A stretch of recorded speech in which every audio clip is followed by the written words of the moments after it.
हाँ शिवोहम।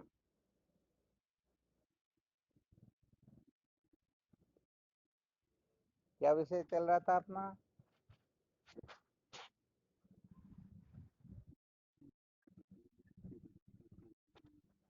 संसार को बनाए रखकर कभी भी सत्य का साक्षात्कार नहीं किया जा सकता, यही चल रहा था ना।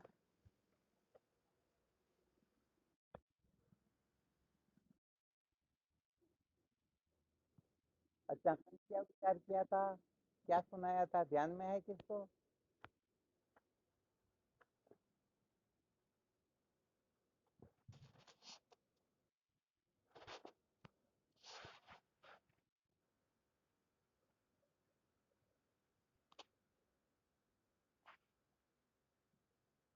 भूल गए क्या?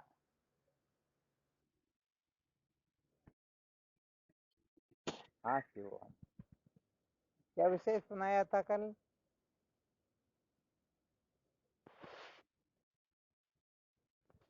क्या नहीं होता?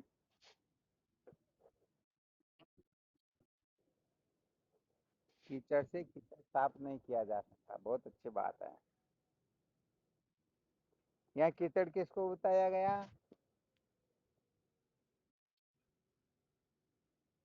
बहुत बहुत अच्छी बात है। परंतु जैसे विद्या का नाम उच्चारण तो किया, परंतु सभी लोग समझ नहीं पाए होंगे। या जो साधक है, जो आप सुन रहे हो काफी समय से, आप तो समझ पाओगे, परंतु बाकी के जो लोग वो क्या समझेंगे, विद्या किसे कहते हैं?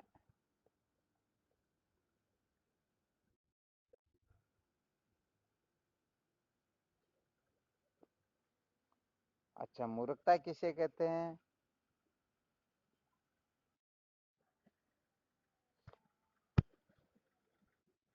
ये तो सारे पर्यायवाची होंगे ना। मूर्खता कहो, नासमझी कहो, बेवकूफी कहो, उल्टी समझ कहो, ये तो सब पर्यायवाची शब्द है। शब्द का अर्थ शब्द थोड़े होता क्या? जैसे जल किसको कहते हैं, उत्तर दे दिया पानी को कहते हैं, तो ये उत्तर थोड़ी हुआ क्या? जल में और पानी में क्या अंतर फिर?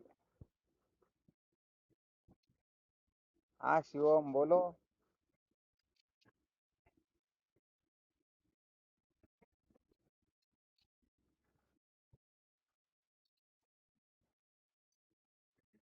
हाँ, ये बहुत अच्छी बात, ये शास्त्रोक्त बात है।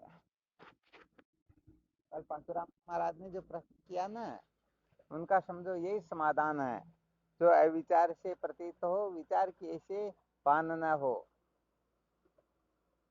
अर्थात, हाँ बिल्कुल।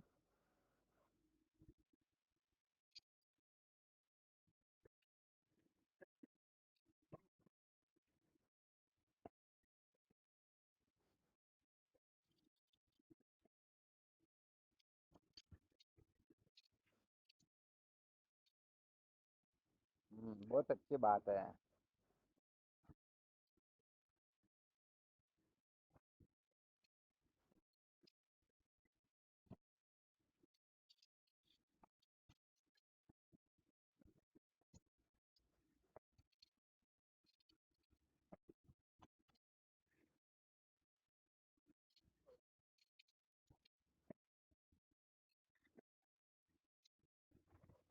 बहुत अच्छी बात है।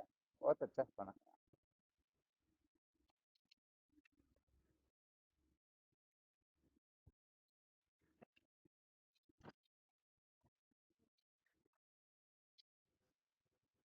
ठीक बात है।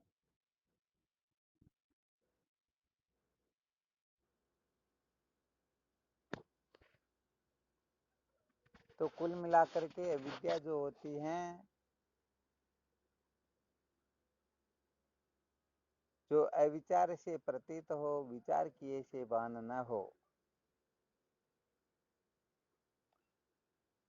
या साधारण रूप से समझे तो अविद्या अर्थात जो है तो अविद्यमान, फिर भी विद्यमान की तरह प्रतीत होती हो।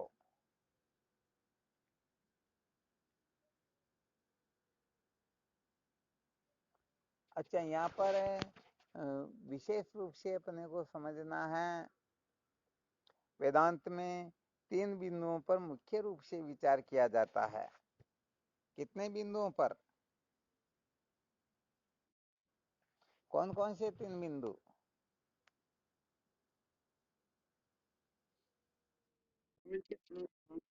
हाँ शिवम बोलो। बस बस, मैं कौन हूँ, परमात्मा क्या है और जगत क्या है, तो इनको ठीक ठीक जानने का नाम है विद्या। अच्छी तरह से ध्यान देना।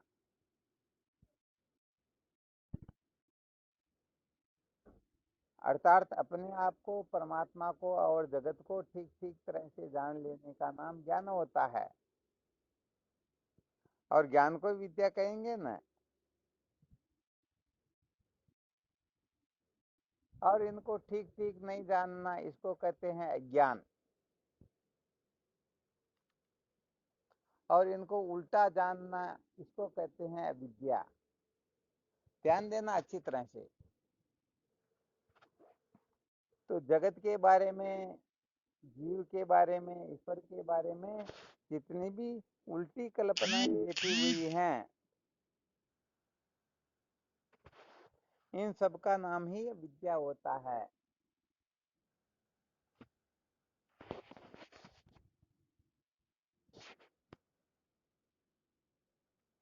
समझ में आया होगा शायद। जीव जगत ईश्वर के बारे में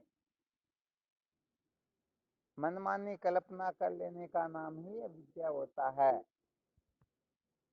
वैसे देखा जाए तो शास्त्रोक्त जो कल्पना होती है, शास्त्रोक्त कल्पना अपनी मन की कल्पना को निवर्त कर देती हैं, परंतु शास्त्रों की जो कल्पनाएं हैं उनको क्या समझ लें।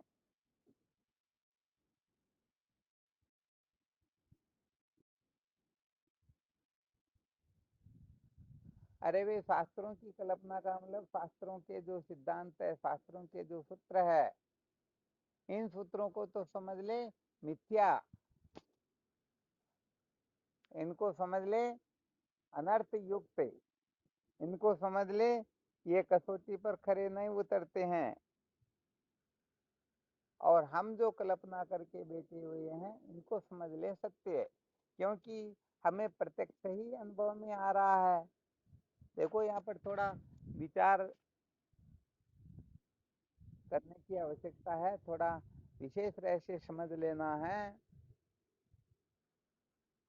अधिकतर संसार के अंतर्गत मतवादी जो लोग जो होते हैं ना,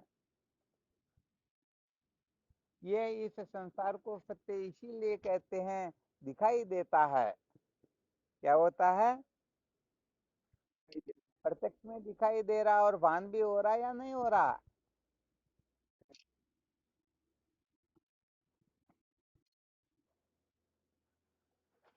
परंतु वेदांत यही कहता है कि भाई देखो, तुम कहते हो ये दिखाई दे रहा है इसलिए ये सत्य है, और हम कहते हैं ये दिखाई दे रहा है इसीलिए ये मिथ्या है। ध्यान देना अच्छी तरह से। वेदांत के सिवाय बाकी कल्पना में उलझे हुए बाकी मतवादी लोग जो है संसार को सत्य कहते हैं, क्योंकि ये दिखाई देता है। और वेदांत का कहना है कि ये दिखाई देता इसीलिए ये मिथ्या है। यदि दिखाई नहीं देता तो फिर और विचार कर लेते। अच्छा, इसको थोड़ा क्लियर कर सकते हो क्या?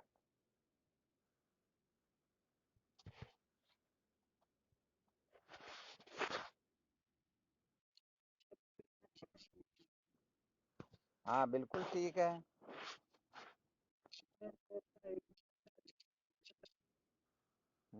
बहुत अच्छी बात है। बहुत बहुत अच्छी बात है।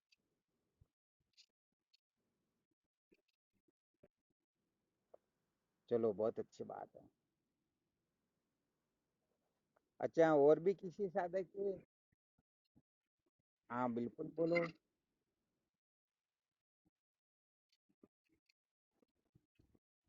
हाँ नहीं, वो तो बिल्कुल ठीक, थोड़ा इसको क्लियर करना। वो तो कहने का मतलब जो जो दृश्य होता है वो मिथ्या होता है, ये सूत्र है। वो बिल्कुल क्लियर है। आप परंतु इसको थोड़ा और विशेष रूप से कोई एक्सप्लेन करना चाहे तो। सिद्ध करके कहने का मतलब ये तो सूत्र है वेदांत के, कभी जो जो दृश्य होता है वो मिथ्या होता है, परंतु इसको थोड़ा सिद्ध करके बताना।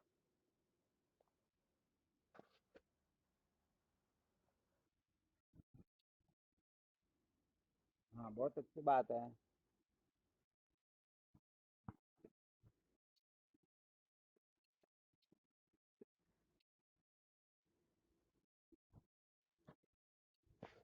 चलो, बहुत अच्छी बात है। और भी कोई साधक अपना अनुभव प्रकट करना चाहे?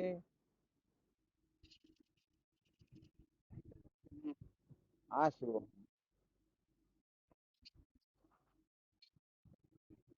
हाँ, बिल्कुल समझा जा सकता, सत्य बात है।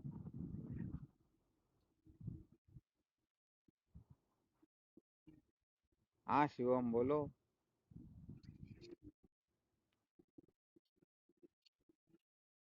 हाँ, ये सारे के सारे शास्त्रों के सूत्र कहने का मतलब, ये कहने का मतलब इसी को सिद्ध करे कि वास्तव में ये सब मिथ्या है, परंतु मिथ्या कैसे है, बात ये है, इसको सिद्ध करना, वरना समस्त शास्त्र यही कह रहे हैं। वो गोचर जय लगी मन जाई, सो सब माया जानो पाई।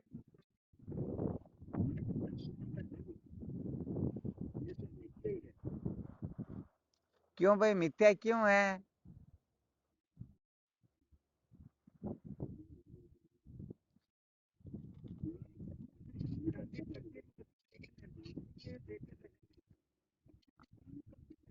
हाँ, बहुत बहुत अच्छी बात है। कहने का मतलब ऐसा सूत्र बताना था कि साधारण से साधारण व्यक्ति भी इस रहस्य को समझ जाए, जिनके भले ही वेदांत के संस्कार नहीं होगा, जो वस्तु दिखाई देती है वह मिथ्या होती है। कैसे? एक छोटा सा बच्चा भी इसको अच्छी तरह से समझ लिया, हाँ भाई, जो दिखाई देता है वो मिथ्या होता है।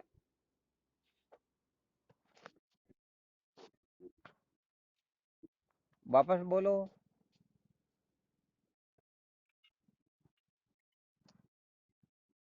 हाँ बिल्कुल, ये सत्य बात, इसको कोई झुटला नहीं सकता, परंतु अब छोटा सा बच्चा और जो बिना पढ़े लिखे हैं वो इसको थोड़े समझ पाएंगे।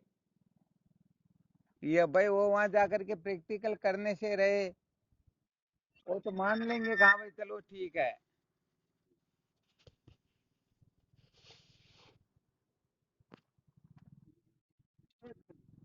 हाँ, ये गुरु कुछ विशेष बात है।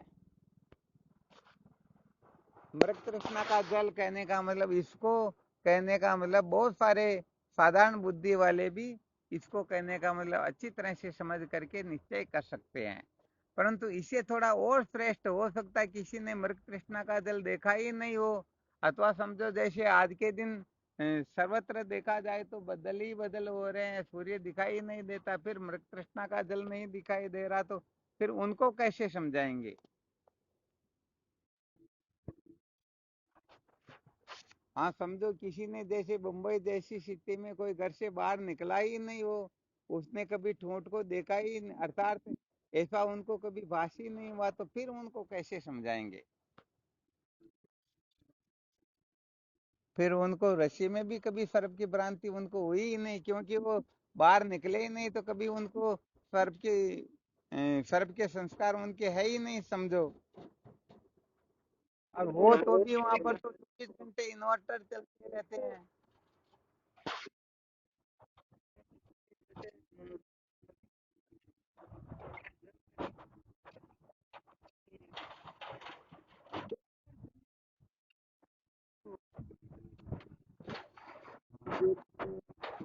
तो वो तो उल्टे दौड़ते हुए दिखाई देते, परंतु वृक्ष तो वहां पर मौजूद है ना।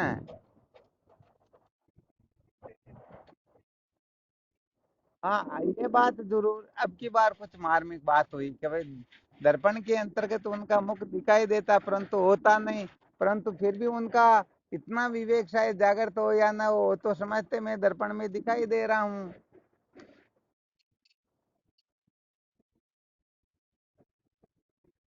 फिर भी ये भी विवेक अच्छी बुद्धि वालों को ही हो सकेगा, बाकी लोगों को पता थोड़ी है कि भाई दर्पण में जो दिखाई देता वो उल्टा होता है। हाँ शिवम, बोलो। हाँ शिवम बोलो।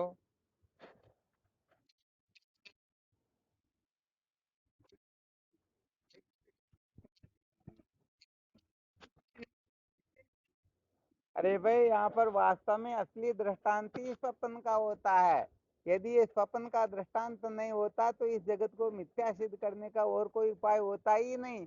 ये ऋषि सर्प वगैरह जितने भी दृष्टांत दिए जाते हैं, ये सुन करके लोग हाँ में हाँ मिला लेते, परंतु वास्तविक दृष्टांत होता है स्वप्न का। बताओ, जीव मात्र का अनुभव है या नहीं है स्वप्न का? अरे भाई, पहले प्रश्न ही ये किया गया कि ये संसार दिखाई देता है इसलिए सत्य है, और वेदांत का कहना का दिखाई देता है इसीलिए मिथ्या है, क्योंकि जैसे स्वप्न दिखाई देता है परंतु होता कुछ भी नहीं। बात इतनी सी बतानी थी। चलो, बहुत बहुत धन्यवाद।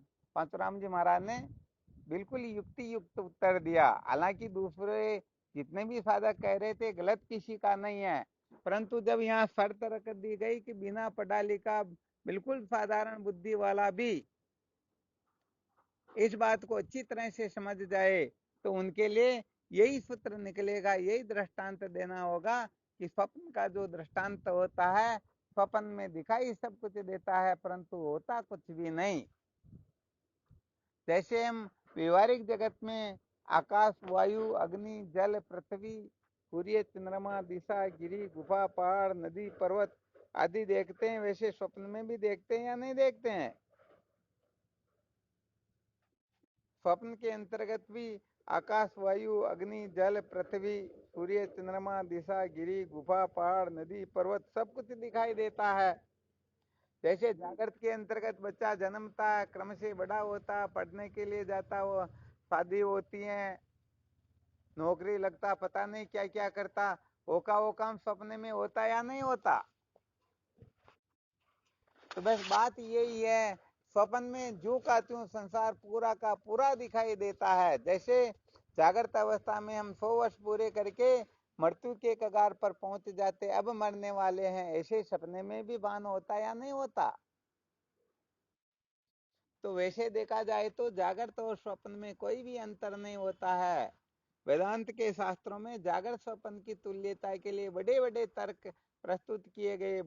इसके अंतर्गत कहने का मतलब बड़े बड़े विचार प्रस्तुत किए गए हैं। यदि कोई जागृत व स्वप्न को एक समझ ले, अच्छी तरह से निश्चय कर ले, यथा स्वप्न तथा जागृत समझो, वह उसी समय जीवन मुक्त हो जाता है। वरना विचार करके देखो,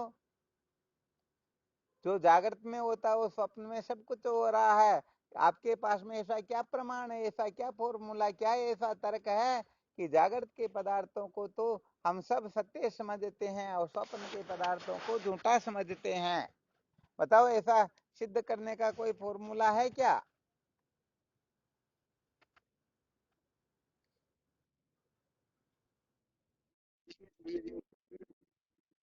हाँ, कहने का मतलब जागृत में जो होता ज्यों का त्यों स्वप्न में 1% भी अंतर नहीं है। और वैसे देखा जाए तो वेदांत के शास्त्रों में तो जागृत से भी अधिक स्वप्न को सत्य बताया, जबकि स्वप्न को कोई सत्य समझता है क्या? हाँ, तो वेदांत शास्त्रों का ऐसा निर्धारण है, स्वप्न भले ही सत्य हो सकता है परंतु जागृत तो अत्यंत अत्यंत अत्यंत तुच्छ है।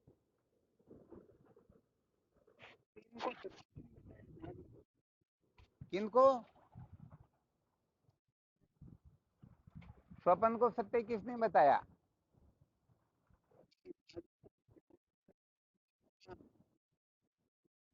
अरे भाई, इसके अंतर्गत शास्त्रों के अंतर्गत स्वप्न अवस्था के अंतर्गत देश काल का कथन किया गया है।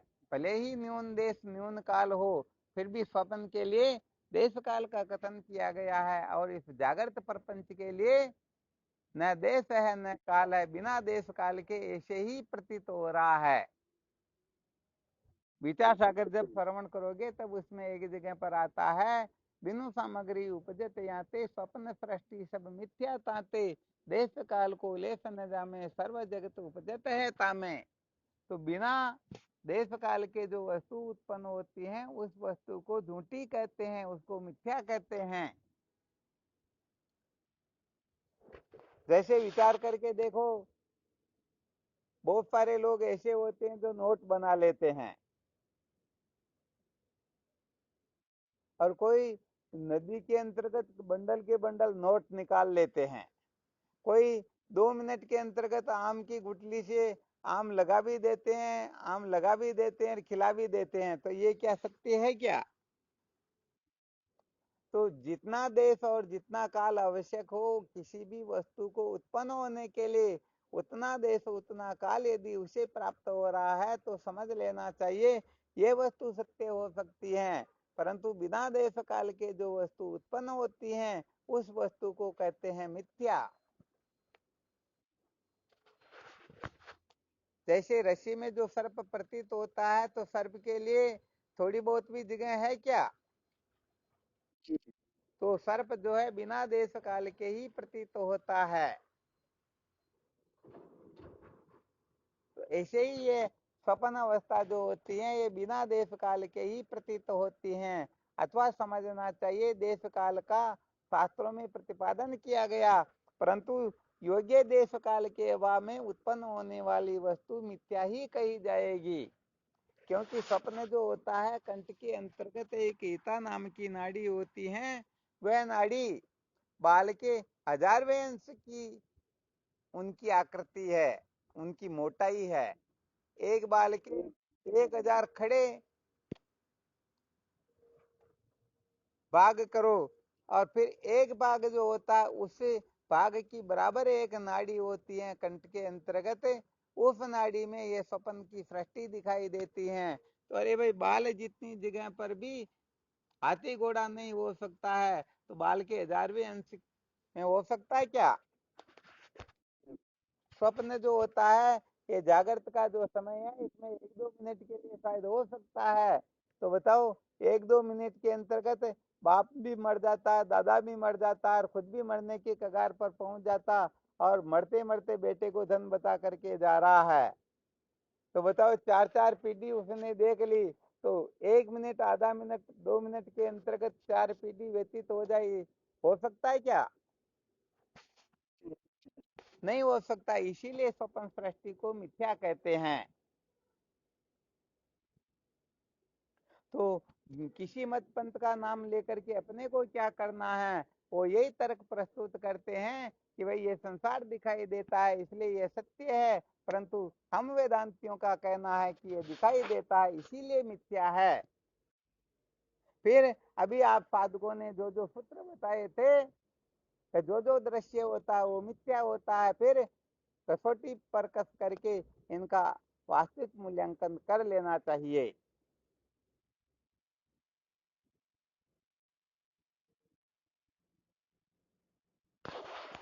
तो विचार करके देखो, जैसे स्वप्न से जगने के पश्चात ये पता लग जाता है हम जिस संसार को देख रहे थे वह मिथ्या था, तो बताओ उनके प्रति अपनी थोड़ी बहुत भी आस्था रहेगी क्या?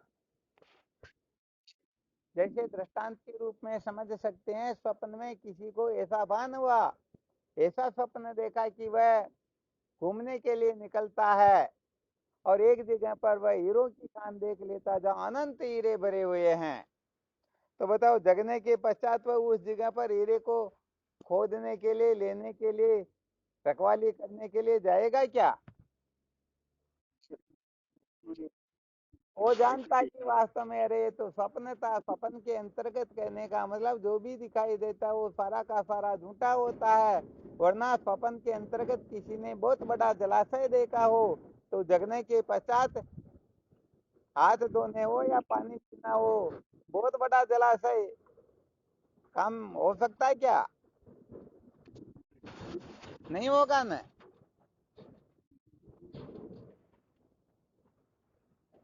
तो यहाँ पर कुल मिलाकर के संकेत ये करना चाहते हैं, रहस्य ये समझाना चाहते हैं कि जब स्वप्न के पदार्थों से जागृत अवस्था होते ही, स्वप्न की विरोधी जागृत आते ही स्वप्न के पदार्थों में हमारी जो अमता ममता सत्यत्व बुद्धि होती है वह निकल जाया करती हैं।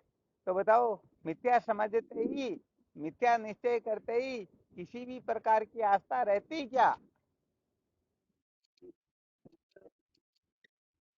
हाँ, बिल्कुल सत्य बात है। कहने का मतलब यदि उनको मिथ्या समझ ले तो फिर उनके प्रति किसी प्रकार का आग्रह रहता ही नहीं। तो ऐसे ही सच्ची बात तो यह है, जिस दिन हम इस जागृत अवस्था को भी स्वप्न के समान समझ लेंगे, उसी समय जैसी स्वप्न के पदार्थों में आस्था अहमता ममता होती है, वैसी की वैसी आस्था अहमता ममता जागृत के पदार्थों में हो जाएगी। अच्छा, आप में से किसी को ऐसी आस्था हो गई हो तो कोई अपना माइक बजाए या थोड़ा कुछ संकेत करे। कोई है ऐसे साधक जिनको स्वप्न के पदार्थों में जैसी आस्था है वैसी की वैसी आस्था जागृत के पदार्थों में हो गई हो?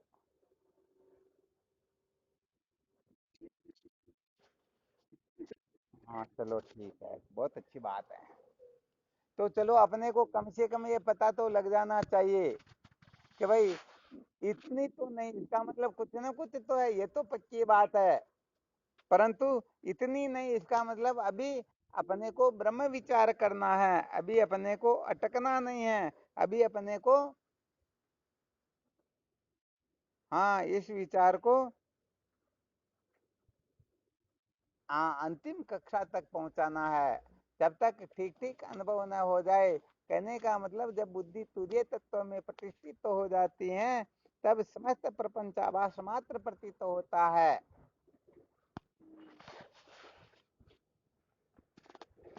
आ गया समझ में?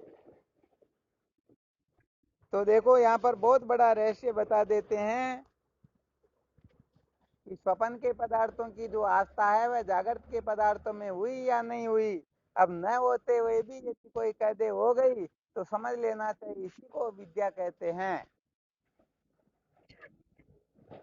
अब ये विद्या का जो प्रसंग चल रहा था ना पहले,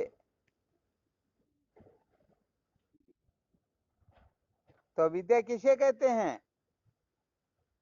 उल्टी समझ का नाम ही तो विद्या है। तो बताओ ये उल्टी समझ है या नहीं है? इस संकेत से अपने को सब कुछ समझ लेना है। यदि हम संसार को सत्य समझ रहे हैं तो भी समझो हम विद्या से ग्रसित है, और इस संसार को क्या समझ रहे हैं? हाँ, संसार को सत्य समझना ही संसार को बनाए रखना होता है। यदि हम सत्य समझ रहे हैं तो समझ लेना चाहिए हम संसार को बनाए रखने के चक्कर में हैं, बनाए रखने के चक्कर में पड़े हुए हैं। तो यहाँ पर कुल मिलाकर के साधकों के लिए इतना ही मात्र संकेत किया जाता है। श्रुति माता संत शास्त्र जिस प्रकार से कथन करते हैं उस प्रकार से अपने को अनुभव नहीं हुआ हो और फिर भी हम समझ ले हमें वैसा अनुभव हो गया, यह भी एक प्रकार की विद्या ही होती है। आपको कल या परसों अल्प के बारे में परिचय करवाया था। जब तक अल्प से वैराग्य नहीं हो जाता है, तब तक कहने का मतलब आकाश पाताल करते रहो, वास्तव में काम कुछ भी होने वाला है ही नहीं।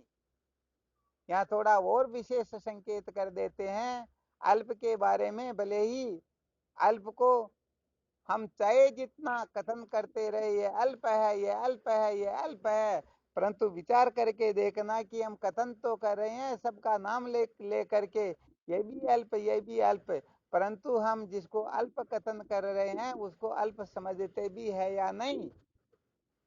ध्यान देना अच्छी तरह से। जैसे हरिश्चंद्र का पाठ करने वाला अपने को हरिश्चंद्र कहता जरूर है, परंतु क्या अपने को हरिश्चंद्र समझता क्या? हाँ वो तो समझता भाई मैं तो फलाना हूँ। तो राम रावण का पाठ करने वाले पाठ करते उसमें कह जरूर देते हैं, परंतु सचमुच में वो अंदर से समझते हैं कि भाई मैं कोई राम नहीं, कोई रावण नहीं, मैं तो ये हूँ वह हूँ। तो असली बात यहाँ पर यह होती है अल्प के बारे में यदि किसी को कह दिया जाए प्रवचन करने हैं तो शायद एक घंटा नहीं, एक महीना नहीं, एक वर्ष नहीं, एक जीवन नहीं, एक कल्प कल्पांतर तक भले ही कोई करते रहे, परंतु जब तक अल्प को अल्प नहीं समझेंगे तब तक अल्प से वैराग्य होने वाला है ही नहीं। ये थोड़ा शास्त्रों का विशेष रहस्य अच्छी तरह से ध्यान देना, अच्छी तरह से समझना।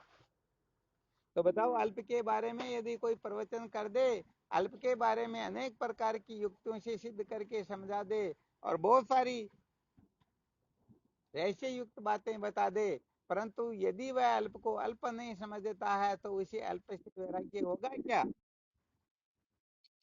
हाँ, सच्ची बात ये बड़ा गंभीर सूत्र साधक लोग यहीं पर अटक जाते हैं। तो कुल मिलाकर के ये बातें सुनने सुनाने का नाम वेदांत नहीं होता है। सच्ची बात कहें तो वेदांत तो वह विद्या है, अर्थात हृदय में उदय होने वाली वह विद्या है जो अविद्या को मूल सहित भस्मीभूत कर दे। इसका नाम होता है ब्रह्म विद्या। अब हम हर किसी को विद्या समझ ले तो भाई ये बात अलग होती है। हाँ, तो यहाँ पर थोड़ा मंथन करना, वास्तविक बात यही होती है। अल्प को अल्प समझे बिना सचमुच में वैराग्य नहीं होता है। तो अल्प को अल्प कथन करना एक प्रकार की विद्या ही होती है। ये भी एक प्रकार की मूर्खता ही होती है, क्योंकि अल्प को अल्प समझे बिना वास्तव में अल्प से छूटने की इच्छा कभी भी होगी ही। हाँ, इसलिए बड़े धैर्य गंभीर से अपने को ये रहस्य समझना है। कुल मिलाकर के अपना खूब मूल्यांकन करना, खूब मंथन करना, इतना मंथन करना, इतना मंथन करना, जैसे समुद्र मंथन किया तो रतन निकले या नहीं निकले। तो मंथन करते करते केवल मात्र आत्म तत्व ही अंत में शेष रहे, बाकी सब नेति नेति के अंतर्गत इति पद की व्याख्या में आ जाए।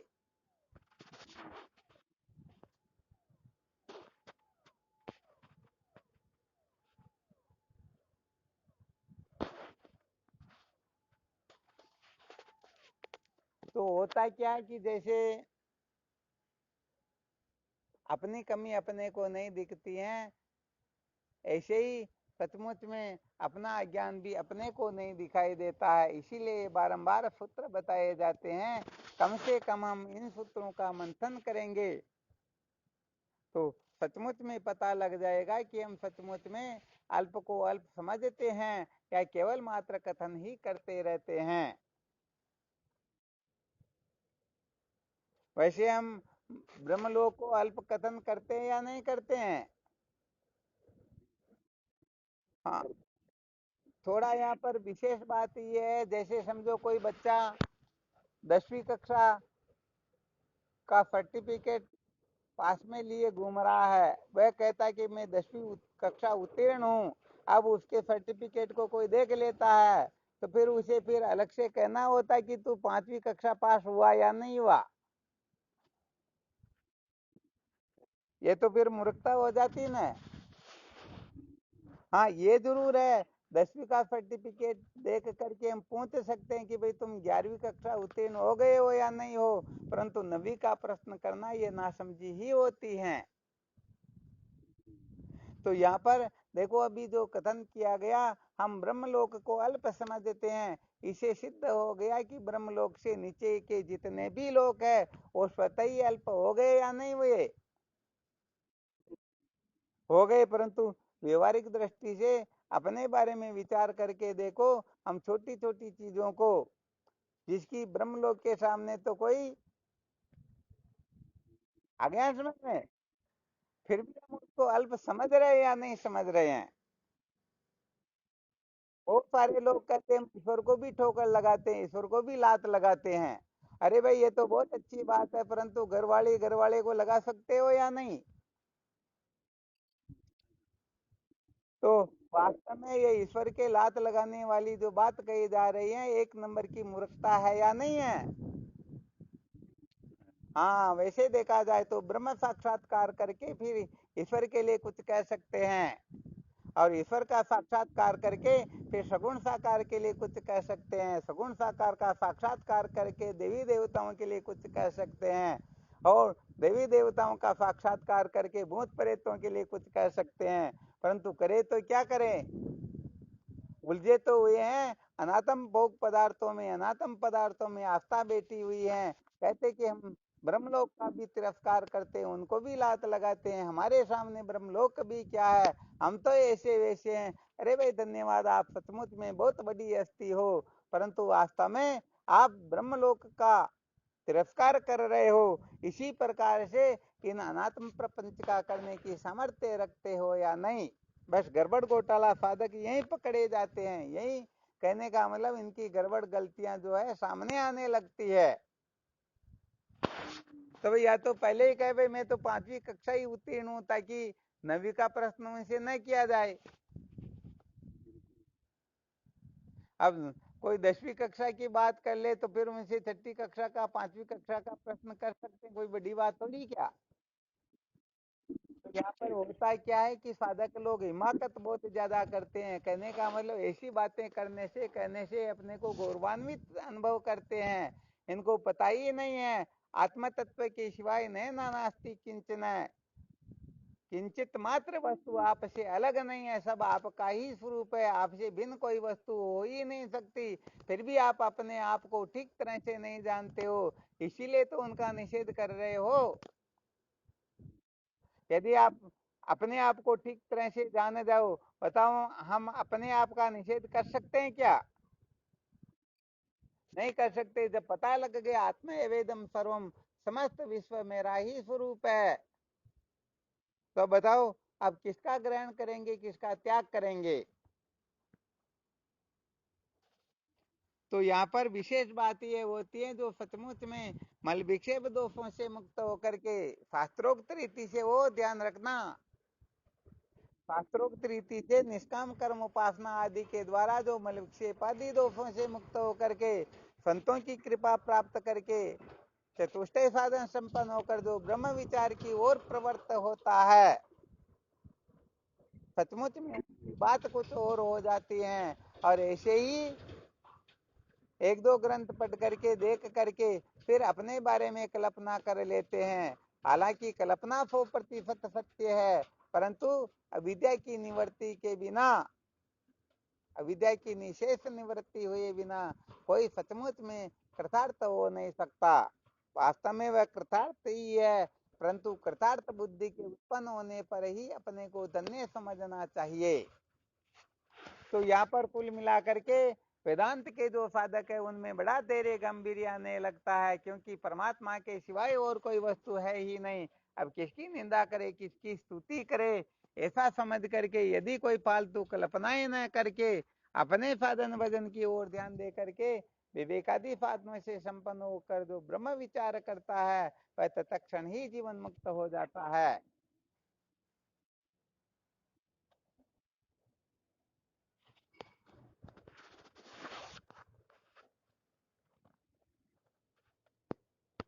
चलो ठीक, और इसके बारे में विचार करते रहना, और कोई शंका हो तो देख लो।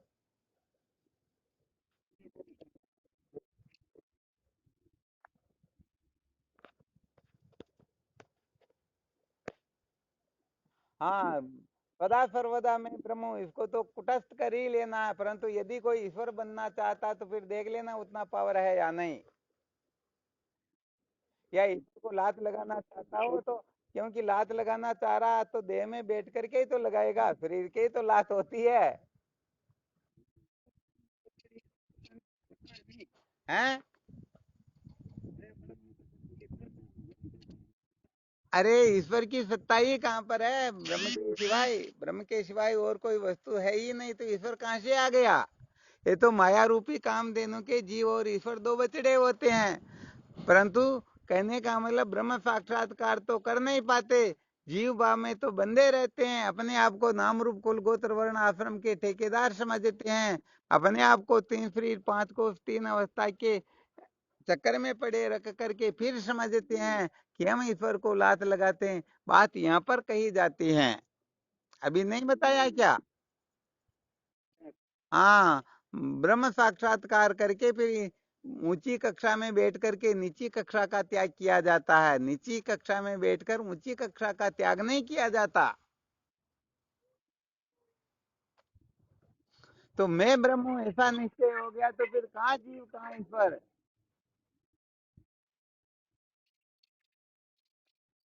हाँ शिवोहम।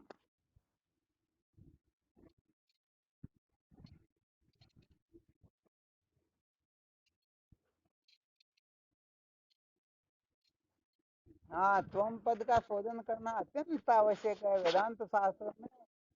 बड़े बड़ी गर्जना के साथ ये कथन किया गया है कि बहुत सारे लोग ऐसे होते हैं, बहुत सारे साधक ऐसे होते हैं, जीवन भर श्रवण करते हैं, मनन करते हैं, निध्यासन करते हैं, फिर भी उनको तत्वों का साक्षात्कार नहीं होता। क्यों? क्योंकि उन्होंने तत्व पद का शोधन किया ही नहीं। अरे भाई, अपने को शरीर सहित ब्रह्म समझना ही सबसे बड़ी मूर्खता होती है।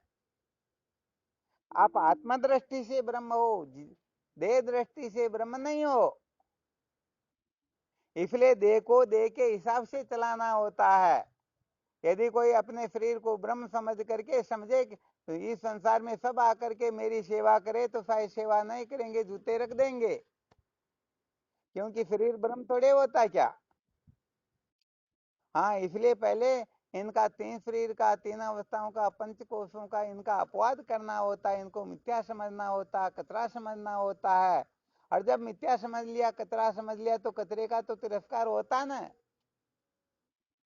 होता तो फिर ये अपना शरीर कचरा नहीं क्या।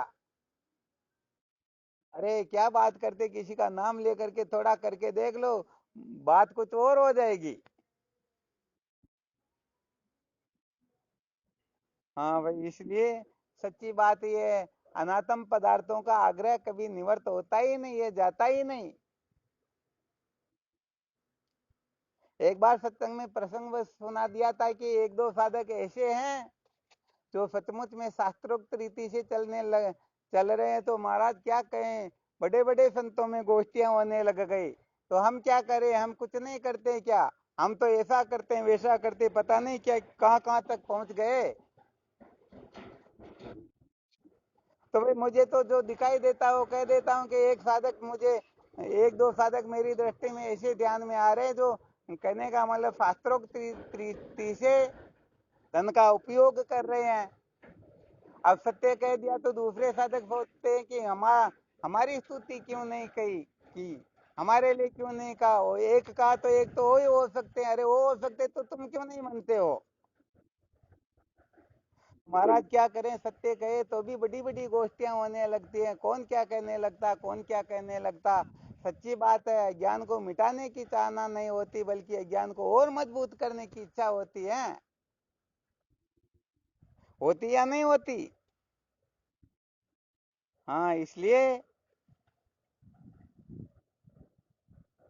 वास्तव में बिना विवेक जागृत हुए, बिना साधन संपन्न हुए ये जीवन व्यर्थ चला जाता है।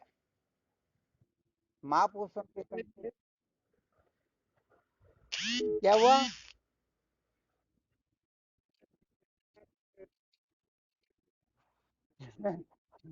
तो क्यों भाई, मैं चापलूसी क्यों की।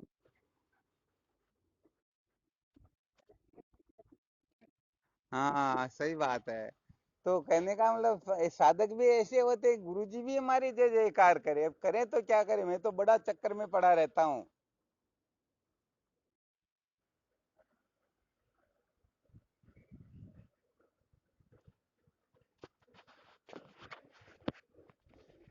तो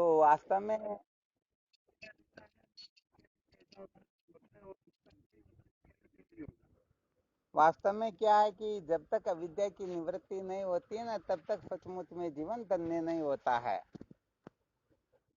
तो कुल मिलाकर के अनात्म पदार्थों को महत्व दे करके ही, अर्थात हम अपने एम को ही पुष्ट करने में ज्यादा लगे रहते हैं, संकेत ये करना चाहते हैं।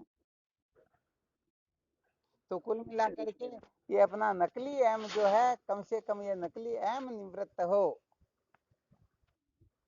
तो ये ज्यादातर चोटें जो पहुंचाई जाती हैं, इसका यही कारण है। वरना आप निश्चित रूप से सच्चिदानंद अद्वितीय ब्रह्म हो, परंतु कहने का मतलब अपने ब्रह्मता को भूल करके केवल और केवल मात्र दे इंद्रिय प्राण मन बुद्धि के चक्कर में पड़े हुए हो, इनको ही महत्व देते हो, इनके नचाए नाचते हो। इसलिए फिर थोड़ा खंडन भी करना पड़ता है। वरना तो आप तो नित्य शुद्ध बुद्ध मुक्त हो, बिना कुछ किए ही।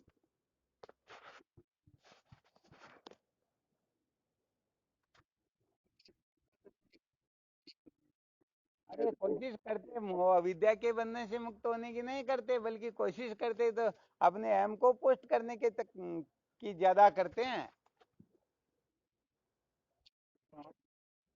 हाँ, मुझे तो पता रहता है ना, जानता हूँ मैं तो।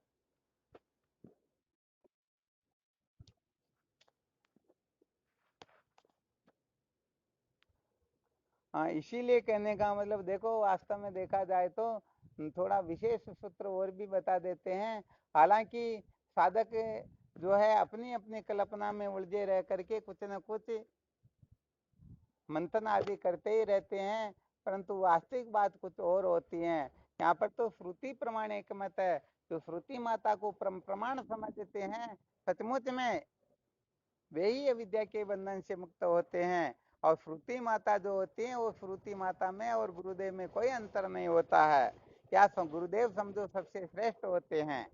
इसीलिए कहा गया है, ध्यान देकर सुनना। शायद किसी को याद भी हो सकता है, पहले गुरु चालीसा भेजी थी, उसी का दुआ है ये। जिन पर गुरु कृपा नहीं, विद्या धन बल धूल, फूटे बाकी जाने अधोगति रहे झूल। कहने का मतलब भले ही कोई 4 वेद 6 शास्त्र 18 पुराणों में पारंगत क्यों ना हो जाए, अरे उनके यहाँ तो भले ही जल देवता पानी भरते हो, वायु देवता उनके घर पर झाड़ू बुआरी करते हो, सूर्य देवता स्वयं उनके रसोई में तापते, उनके रसोई बनाते हो, स्वयं नारायणी हाथ जोड़ कर क्यों ना खड़े रहते हो, ऐसा भले ही इतना बड़ा विद्वान भी क्यों ना हो, परंतु यदि उनके ऊपर गुरुदेव की कृपा नहीं है तो सारा का सारा धूल के समान है। जिन पर गुरु कृपा नहीं, विद्या धन बल धूल, फूटे बाग ही जाने अधोगति रहे झूल। इसलिए ये सारी की सारी अक्ल होशियारी त्याग करके केवल और केवल मात्र ये ब्रह्म विद्या अपने ऊपर कैसे प्रसन्न हो, श्रुति माता के अनुकूल हम कैसे हो, सचमुच में गुरुओं के संतों के अनुकूल हम कैसे हो, इनको अनुकूल बनाने की कोशिश नहीं करनी चाहिए। यदि अनुकूल बनाने की कोशिश करेंगे तो हम भटक जाएंगे। इसलिए अपने को अनुकूल बनना है।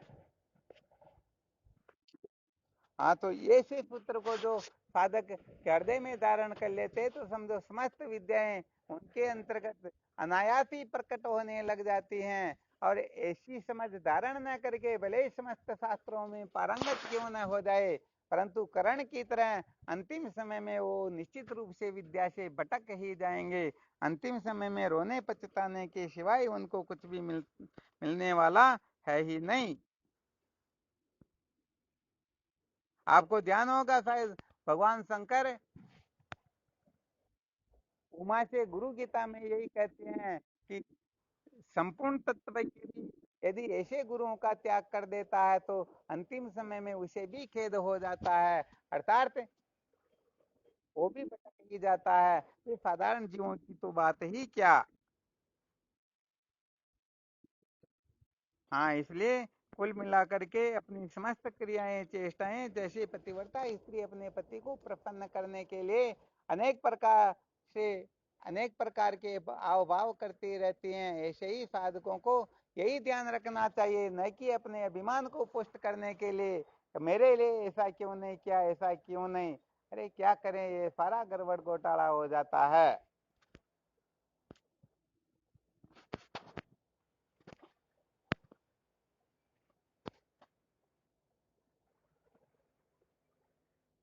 चलो ठीक, सारी पोल पट्टियां नहीं बताए वरना तो बहुत बड़ा गड़बड़ घोटाला होते ही रहता है।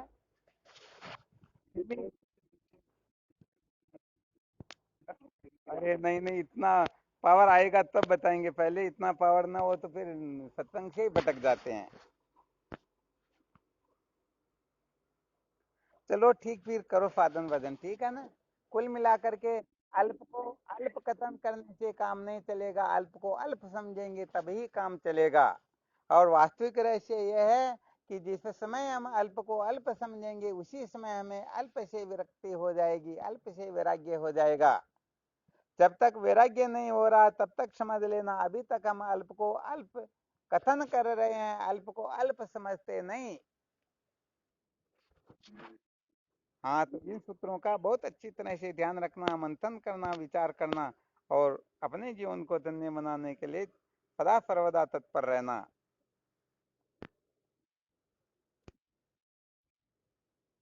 चलो फिर विचार करेंगे शिवो हम। हाँ, शिवोम नमो नारायण। हाँ नमो नारायण। शिवोहम।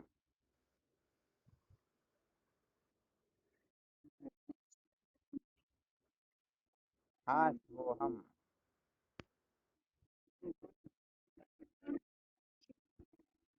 हाँ शिवोहम नमो नारायण शिवोहम। शिवोहम। हाँ शिवोहम।